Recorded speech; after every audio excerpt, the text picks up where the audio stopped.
queria, já que a gente está falando do Idbel, eu queria que você explicasse essa história da linhagem dos Bels. Que é Idbel, seria essa linhagem do que seria o nome original do ET Bilu. Eu queria que você explicasse o que é essa linhagem dos Bels. Perfeito. Então, assim, vamos falar... a gente tem duas pesquisas diferentes aqui. O Rafael tem a pesquisa que ele fez, que eu acho muito interessante. Tem a minha parte da pesquisa. Eu vou pedir para ele começar pela dele primeiro, e aí eu completo com a minha parte. Pode ser, Rafa? Pode ser. Bom, nós vamos encontrar referências a esse termo Bel, principalmente na antiga Mesopotâmia, Acádia, Babilônia. E esse nome, Bel, ele teve diversas variações. Uma pesquisa mais aprofundada nos mostrou que alguns grupos lá no Oriente Médio distorceram um pouco a origem desse nome. Inclusive, encontramos na Grécia, por exemplo, a divindade Belus. Belus, associado, inclusive, depois a uma divindade muito bela, que deu origem à palavra beleza. O belo, isso vem de antigas mitologias associadas a esse Bel, Belus, não é? E também encontramos referências a Bel como uma divindade acadiana, que depois ramificou para outros nomes, e depois houve toda uma distorção em cima disso. Mas na origem é bem interessante, porque estava associado à presença dos deuses antigos, não de Anunnaki, mas de outros deuses. Mas que outros deuses seriam esses ligados a essa nomenclatura Bel, né?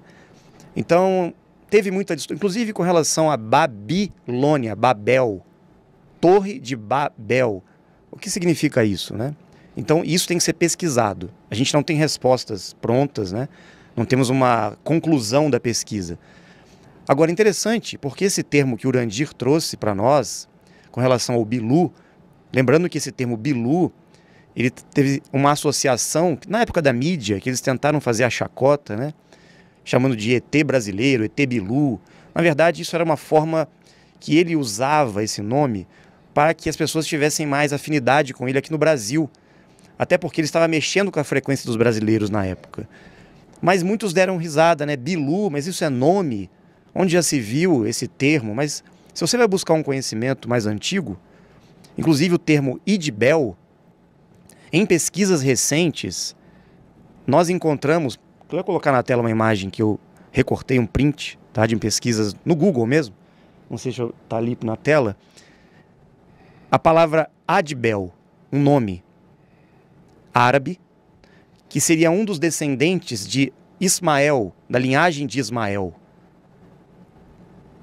Tá lá. Filho de Abraão, que deu origem a toda a linhagem dos árabes, do Islã, posteriormente. Pesquisando sobre Adbel, uma similaridade, né, do termo, nós vamos encontrar ele como um fundador de uma tribo. Está aí na tela? Acho que está escrito aí, né? O fundador de uma tribo conhecida pelos acadianos como Idibilu. A tribo fundada por Adbel. Ah, tá lá, tô lendo ali. Seria coincidência? Idibilu. Idibilu. Essas mesmas pessoas foram posteriormente mencionadas nos anais de Tiglat-Pileser III. Seria interessante buscar esse texto aqui, que nos conta como conquistou os Idibaleanos, ou seja, até uma tribo com o nome, e os empregou para proteger os acessos às fronteiras do Egito. Muito interessante. Nós estamos pesquisando sobre isso e tem muita pouca referência. Foi a única referência a esse nome Idibilu. Eu fiquei até assustado quando eu vi. Que é o nome, é literalmente o nome do nosso ET brasileiro. Exato. É o ET Bilu. E eu levei, e recentemente eu tive a oportunidade, com autorização, para perguntá-lo diretamente. Isso é primeira mão aqui, até passei para o Otávio hoje, e ele confirmou para mim. Eu perguntei diretamente para o nosso amigo sobre essa referência. Era você? Esse nome dizia respeito à sua presença lá? Ele disse sim. No passado, estava com aquele povo e realmente a minha presença lá deu origem a essa tribo, a esse nome. Então foi confirmado. Lógico, tem muita pesquisa para ser feita, mas ele confirmou para a gente. Um detalhe interessante para o pessoal entender é que o pessoal acha que a gente recebe as informações todas prontas, e aí dá para a gente entender que ele chega, o nome de Bel primeiro foi revelado pra gente aqui no programa de vocês pelo Urandir. Exato. Nós não sabíamos até então. Pra gente, ele era o Bilu. A gente sabia que ele tinha outro nome, mas que não podia passar pra gente ainda. E naquele dia foi revelado, então pra gente foi também. E a partir de então nós começamos a pesquisar. Foi. É verdade, eu lembro disso. Foi revelado ao vivo aqui. aqui. Exatamente. Mas a gente achou que ele já tinha. Não. Conhecíamos como Bill. Aham. Nós não sabíamos. Foi através do podcast aqui que veio o nome Idibel. Então as pesquisas começaram depois disso, da nossa parte, para entender o porquê. Porque nunca soltam um nome à toa. Sempre, toda informação ela vem com um porquê. O busca e conhecimento, ele está arraigado dentro de todos nós em tudo. Né? Vai continuar aí, Rafa? Não, Ou eu pode posso falar? concluir. Então, assim, Eu vou depois complemento. a questão do... Eu tive uma viagem que eu fiz com a Fran, teve um momento que a gente quis parar assim, com o nosso cotidiano e viajar para vários lugares insólitos, assim, com experiências bem diferentes e ficar viajando ali. E quando a gente chegou nesses locais, numa das ocasiões a gente chegou a São Lourenço, sul de Minas, e aí, quando chegou lá a gente foi recebido pelo Ricardo, da Eubiose. Recebeu a gente lá no templo deles e a gente estava conversando, porque a gente viu o templo, fomos tirar foto, ela insistiu que queria tirar foto, foi um acaso, a gente não tinha planejado nada, queria tirar foto no templo, levei em vários templos antes, não estava satisfeito, tinha que ser aquele templo. Quando a gente chegou nesse templo, essas pessoas receberam e acolheram a gente lá, não estava sendo esperado, e a gente começou a trocar informações ali e ver que eles tinham informações de pesquisas deles, né, que batiam com coisas nossas, e aí eu perguntei para eles: vocês falam muito dos Bels, da linhagem dos Bels, né? Tem o Acabel. O que são os Bels para vocês? Porque a gente tinha acabado de escutar sobre o Idibel aqui. E aí ele passou para a gente a seguinte explicação. Ele falou, para nós existe, né, a unidade ali da manifestação de Deus, e a primeira manifestação, né, de Deus ali, que quando se manifesta aquela energia essencial primeiro, a primeira manifestação de Deus, elas são 7 raios ali dos Bels, né? Ele falou, então, esses Bels seriam a primeira manifestação deles. E cada um de nós, ele explicou assim, cada um de nós é como se eles tivessem uma centelha divina dentro deles, e deles emanasse uma partícula menor dessa centelha para grupos de pessoas que, como se fossem conectados com aquele Bel, né? E aí isso bate com informações quando eles falam assim, às vezes o Idibel fala assim, nós somos o pai de todos, por exemplo. Como assim pai de todos? E quando a gente pensa nesse aspecto da centelha, né, sendo compartilhada ali da essência com vários que vieram depois, isso passa essa informação, essa ideia dessa informação para a gente também. Exato. E recentemente, algumas pesquisas foram feitas na questão da nomenclatura mesmo, da etimologia da palavra, né? E identificamos nomes de pessoas que têm o Bel, por exemplo, Isabel, Isabela. Então, e por coincidência, em um dos contatos que nós tivemos, ele disse que a parceira dele chama-se Isa. E nós não tivemos a oportunidade de perguntar ainda, né? Qual é a conexão de Isa com Bel? Ou Bel com Isa? Ou o Belo, né? Então é interessante, eu encontrei aqui uma outra pesquisa, né? Que explica melhor essa terminologia sobre esse termo Bel, que tem a ver com senhor também. E o termo em feminino seria Belilit, que significa senhora. Então qual a relação de Belilit com Bel? Senhor, senhora, para os povos antigos, né? E dedo de Deus também. Tem relação com esse nome, Adbel. Dedo de Deus, Idbilu, que é uma tribo árabe que vivia nas fronteiras do Egito. Então, seria esse Adbel filho de Ismael realmente? Ou o que aconteceu naquela época, né? Eu conversando com um estudioso árabe, inclusive a gente tem muitos amigos, né, nos Emirados e pessoas que pesquisam dentro da doutrina do Islã, da religião islâmica, e eles estão pesquisando para nós, aprofundando mais com relação a essa tribo árabe. Em breve teremos mais respostas, vamos ver. Muito interessante. Nosso querido Idibel. Maravilhoso. Isso para as pessoas que brincam com Bilu. Aí encontramos uma tribo, Idbilu. É impressionante, porque é o nome dele, que é o Idibel, mais o Bilu, que seria o nome, entre aspas, da chacota. E vou mais fundo aqui. O Otávio pode até falar melhor do que sobre isso. Na Suméria também existe uma referência em Bilulu. Fala sobre o Embilulu. Sabiam disso? Não, em Bilulu? Teve um dia que tinha O Deus da irrigação e das águas. Teve um dia que tinha uma garota que estava tendo uma conversação com ele que ela se chamava Carolina. E aí ele falou, estava chamando a Carolina de Cacarol. Aí ele falou, Cacarol, passou a informação para ela, Cacarol. Ela falou, por que você está me chamando de Cacarol? Ele falou, eu estou te passando a informação de um antigo nome que eu tive. Aí ela falou, então eu vou te chamar de Bibilu. Aí ele falou, não era bem aquilo. E aí eu peguei essa informação, quando ela compartilhou, né? Ela falei, se não é Bibilu, vou procurar variações do nome. E aí eu encontrei na época esse Embilulu, né? Então eu falei, será que é Bilulu? Né? Por que ele está passando essa informação? Então a gente vê vários episódios, né, em diferentes culturas ligados ao nome dele e que às vezes se conectam e cruzam com a ideia de Idbel, de Bel. Então, assim, não chegamos no final, né, da conclusão, mas o fato, assim, desde que o nome Idbel foi falado aqui pra gente, pelo Urandir aqui com vocês, a gente tem feito essa pesquisa que nos traz buscar as origens daqueles povos, o que aconteceu de verdade, né? Porque tem muitos casos, às vezes, que existem. Uma coisa que aconteceu muito na história dos dimensionais. Os extradimensionais vieram, por exemplo, e trabalharam com a humanidade, abriram portais, locais para desenvolver. Depois disso veio o grupo dos Anunnaki que não tinha interesse no desenvolvimento ali da humanidade. Eles tentam fechar aquelas portas e inverter os valores. Falar, não, aqueles que te passaram as informações, eles são maus, são ruins, estavam enganando vocês. Esse aqui é que é o bom. Inverteu. Então na história, às vezes a gente vai achar, ou somem com o personagem que trouxe a história, né, que ajudou, ou invertem os valores. Então isso aconteceu em vários momentos que a gente pesquisa, em vários lugares, a gente já viajou por vários países. Teve uma época que veio uns deuses do céu, que eles falam, né, desceram, passaram conhecimento para a humanidade aqui, ensinaram a abrir as portas, e depois veio um outro grupo, falou que não era bom, que não sei o quê, parou de ter aquele fenômeno, né? E a gente encontra provas disso para todo lado. Por exemplo, na Alsácia, que é uma região da França que é fronteira com a Alemanha, que já foi disputada em guerra, inclusive as duas regiões, tem um lugar que chama-se, perto de uma cidade chamada Tannenkirch, tem uma montanha gigantesca que é lindíssima, chama Tainshel. Essa montanha Tainshel, o nome Tainshel, eu descobri, indo nessa região, eu vi que ali tinha um campo vibratório muito acelerado. Falei, gente, essa região é muito diferente. Tem alguma coisa muito diferente. Eu li que crianças ficavam muito agitadas, aí eu pensei, isso traz aceleração cerebral. Com certeza foi um lugar de contatos. Então eu fui visitar essa região. E ali nós descobrimos o quê?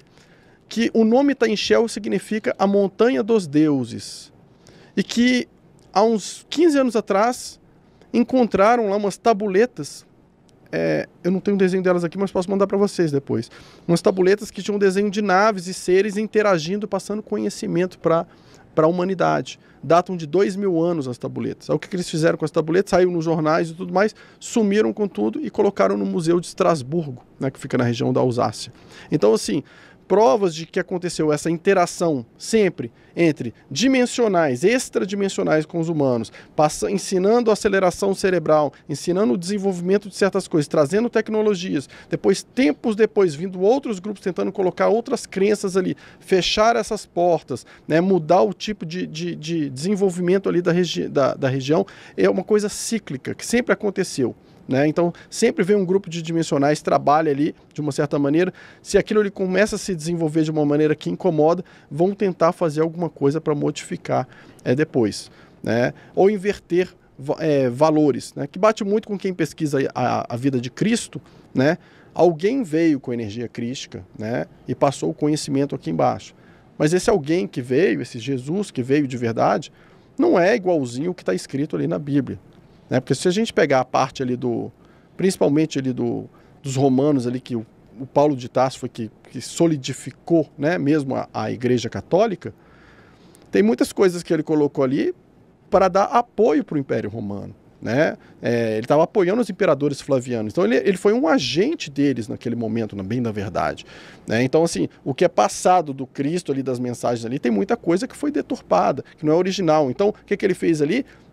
Veio um Cristo, um extradimensional, passou uma mensagem, não, peraí, vamos modificar essa mensagem aqui, porque a gente precisa acalmar o povo judeu que está guerreando demais com a gente aqui, vamos trazer o Messias deles logo, falar que chegou, que é esse daqui, e que ao invés de ser um Messias beligerante, que era o que o povo judeu aguardava, vai ser um Messias pacífico, fala que se bater numa face oferece a outra e tal, para acabar com a guerra. né? Então, assim, a mensagem foi modificada. Não que o Cristo não trouxesse uma mensagem de amor, né? Mas nos textos de Paulo fala, inclusive, que não questione o governo, pague o seu imposto, dai a César o que é de César, né? Tudo aquilo ali está escrito. Então, assim, está favorecendo o Império Romano, né? Foi uma doutrina criada ali por um agente para favorecer o Império Romano, né? Utilizando as informações de um ser extradimensional, fantástico, que veio antes e passou, mas você deturpa um pouco as mensagens ali para que elas possam te favorecer, para que você possa manipular a humanidade. Somado a isso que o Otávio disse, eles também, esses grupos posteriores que sempre tentavam ocultar as informações e os acontecimentos reais da história, eles roubavam os nomes também. Então, por exemplo, o deus Bel, que na origem da manifestação desse grande ser, ele foi utilizado depois associado a Marduk, foi associado a Zeus. Em várias mitologias vamos entender que, na verdade, Zeus, Marduk, tem mais relação com Anunnaki do que com os extradimensionais.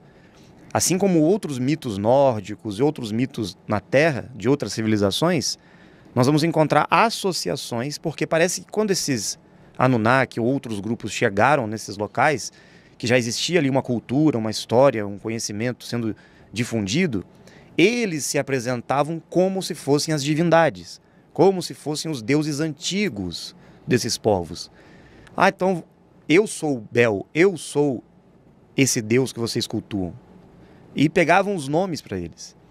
Então nós vamos encontrar, por exemplo, associação com Marduk em todos esses textos de pesquisa relacionados a Bel, mas qual é a relação de Marduk? Quem é Marduk? Temos que pesquisar, né? Então, tudo isso a gente tem que descortinar, porque teve muita confusão nas traduções, teve muita manipulação de interesses políticos, né, religiosos. Então, é difícil hoje a gente encontrar em pesquisa de Google ou de texto que está aí liberado, né, alguma informação que leve a uma verdade. Gente, é um milagre isso acontecer, achar esse nome na internet assim, né? Uhum. é tão óbvio isso que o Rafael está falando, mas tão óbvio que basta a gente se lembrar da chegada dos espanhóis na América Latina, né? Por que eles foram recebidos pelo Montezuma maravilhosamente bem, né? Porque eles chegaram e o povo asteca achou que eles eram deuses. E aí eles assumiram a posição de deuses e foram recebidos como deuses. E aí os astecas baixaram a guarda para eles, né? Chegaram a levar para conhecer, né, os seus líderes e tudo mais. Envenenaram, mataram, fizeram parcerias, mataram todo mundo, roubaram o ouro todo, se fazendo passar por Deus, assumindo o nome de Deus. Ou seja, eles usaram a mesma estratégia na cara dura. Levaram o ouro todo roubado para a Europa e depois foram falar, mas que absurdo, vocês mataram todo mundo. Não, mas eles eram pessoas massas, eles sacrificavam pessoas, faziam sacrifícios humanos, né? Não é bem assim. Mas na verdade a gente só tem a versão deles, né? Então, assim, a gente vê os próprios seres humanos usando o nome, quando isso é conveniente, né, uma posição de falsos deuses, que foi uma coisa que os Anunnaki sempre fizeram, se fazer passar por falsos deuses. E olha que interessante, Belus, que também tem associação na Babilônia, foi o antigo construtor de Zigurate. Pois é. Agora pegou, hein? E era conhecido como Júpiter e associado a Zeus, depois de muito tempo. E depois Bel Marduk. Peraí, mas o que tem a ver Marduk com a origem do termo Bel, Belus? Marduk entrou no meio aí para talvez se passar por Bel, né? É porque acontecia uma coisa nos povos antigos, que era muito comum, quem estuda essas, né, o povo babilônico, Acádia, tudo isso, vai ver que sempre acontecia uma coisa que era o seguinte: você tinha que mostrar que o seu Deus, até isso era um efeito psicológico, para você ganhar dos outros ali, o seu Deus tinha que ser mais forte que o dos outros. Assim você já tinha a proteção maior que a dos outros. Então você ia associando, mas aquele Deus do fulano é o nosso Deus, tá? Não, é esse Deus, é o nosso Deus. Ou então você fala, não, aquele Deus é fraco, matava o Deus verdadeiro é esse. Então tinha essa mistura de nomes de Deus, ou você assumiu o nome dos outros deuses como se fosse você, para você validar que o seu Deus era mais forte do que os dos outros, né? Então, assim, eles mudavam os títulos também. Os Anunnaki usavam muito títulos. Então você vê, começa a ler a história do Enki, de repente já está falando que ele é a serpente, de repente já está falando que ele é outra coisa, mas não é o Enki. eles vão trocando, não é um nome, aquilo são títulos que eram dados segundo a função que eles estavam ocupando, então são frequências que eles estavam, né, executando ali e foram sendo modificados. Então você vai ler na vida de uma mesma pessoa que parece que tem nomes diferentes, mas são os títulos que ela teve. E às vezes você vai ver um outro personagem com o mesmo nome, que era uma outra pessoa, mas ele estava na mesma função daquele outro, então ele teve o mesmo título. Aí você fala, mas peraí, como que tinha um ink aqui, o outro aqui não está batendo, esse aqui está falando isso, o outro aqui... Não, um título, era um título, são títulos que eram atingidos. O Merlin, por exemplo, era um título. Né? Por isso, quando você pesquisa ali na região da Bretanha, vai na França ali, né, você vai ver as histórias, tem várias histórias, e você fala, mas como que é possível ter essas histórias todas paralelas de um mesmo personagem? Porque eram títulos de um mesmo personagem. Que se você pesquisar sobre a história da chegada de Madalena e Jesus no sul da França, né, ele teria chegado lá com um outro título, e por isso eles associam a Merlin, e por isso eles associam Madalena junto com os druidas e os celtas, passando informação para eles que foi subindo. Né? Mas é tanta informação, né, que seria assunto para a gente descortinar em outro momento. Inclusive, isso que ele está dizendo, depois de muito tempo, né, Joana d'Arc foi uma das principais responsáveis para levar esse esclarecimento para esses grupos. Ela buscou essa unificação, esse resgate da verdadeira história de Cristo, Madalena. As pessoas dizem que a Guerra dos 100 Anos tinha outro objetivo, mas na verdade o movimento que ela iniciou, com a orientação inclusive dos nossos parceiros, tinha outro intuito, né? Tinha tudo a ver com isso. Por que a gente está falando dessas pessoas separadas, né? E o que tem a ver com o título da live, para o pessoal entender?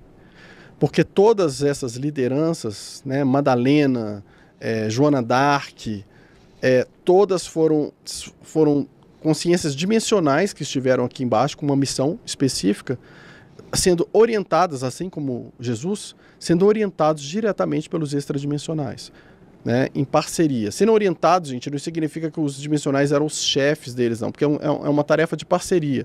Então, eles vão passando as informações e ajudando no treinamento. Jesus, por exemplo, ele passou anos de treinamento até ele atingir o máximo de suas habilidades e o máximo de sua consciência. Quem o ajudou nesses treinamentos, o auxiliou, foram os extradimensionais que tinham esse acordo com ele, esses seres. Então ele tinha essa abertura dimensional, né, as informações que ele recebia, até ele atingir 100% da paranormalidade dele. Ele foi o ser aqui embaixo, na condição humana, que teve a maior capacidade paranormal.